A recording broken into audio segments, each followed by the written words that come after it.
Hello everyone, আজকে দেখাবো চিকেনের রেসিপি। ফার্স্টেই কড়াতে দেবে তেল, এলাচ, দালচিনি, তেজপাতা। ওটাকে খুব ভালোভাবে মিক্স করে গোল্ডেন ব্রাউন করবে। তারপর ওর মধ্যে অ্যাড করবে আদা রসুন বাটা।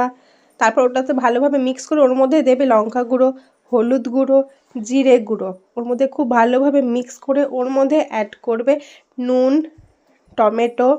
ওটাকে খুব ভালোভাবে মিক্স করবে, মিক্স করে নিয়ে কষিয়ে নেবে। কষিয়ে নেওয়ার পর ওর মধ্যে দেবে চিকেনের টুকরোগুলো। ওটাকে খুব ভালোভাবে কষাবে। তরকারি যত বেশি কষাবে সেটা তত বেশি টেস্ট হবে। ওটাকে কষিয়ে নেওয়ার পর সামান্য ওর মধ্যে জল দিয়ে আর একটু ভালোভাবে কষাবে। কষিয়ে নেওয়ার পর ওর মধ্যে দেবে ধনেপাতা আর কাঁচা লঙ্কা। কাঁচা লঙ্কা দিলে এমনিই তরকারিতে খুব ভালো টেস্ট আসে। তারপর ওটাকে ভালোভাবে নেড়ে ছেড়ে একটু জল দিয়ে সেদ্ধ হতে বসিয়ে দেবে।